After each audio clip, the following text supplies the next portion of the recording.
thought that my life was going to become this big famous life of riding a bike. And that's not the way it went down.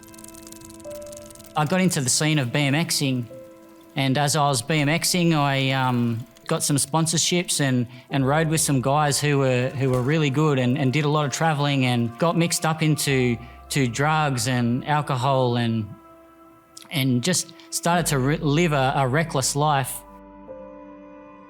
I had 3 major accidents actually. The first one was in 2007. I remember waking up in the hospital just thinking, oh no, my life's done. It took like 12 months again to be able to walk. Then I had my second accident in 2009 and I fell off the back of a car, and this time it really messed me up. And the doctor said, if you hit your head again, you're gonna die. As I recovered from that one miraculously, I started riding again a few years later, and then I had my third accident. And I'd come off my bike again, and this time when I hit the ground, I went into violent convulsions. They rushed me down to the POW hospital in Sydney, and I'd gained severe epilepsy on top of my third brain injury.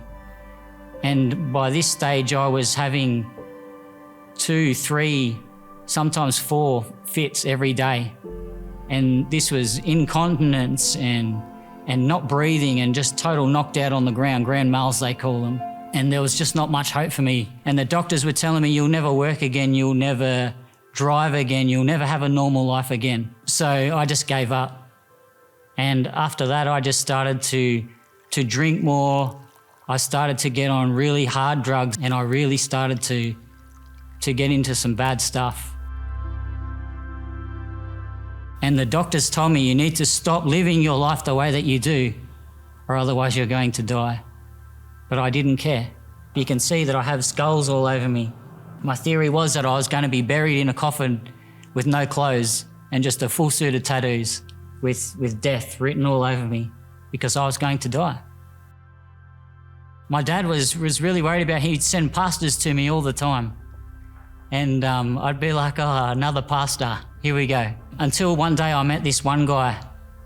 And this guy was different. He'd led a life like me. He'd been in the world. And as I met this guy, he never mentioned God once. He just built a friendship with me. And then one day he said, I want to study the Bible with you.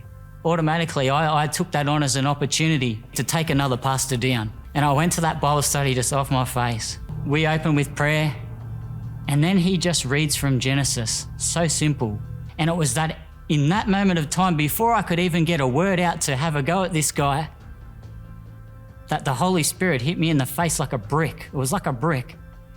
And I hang my head down in shame, just crying, knowing that there was a God out there that did love me. Even though that he knew everything that I did, he did love me.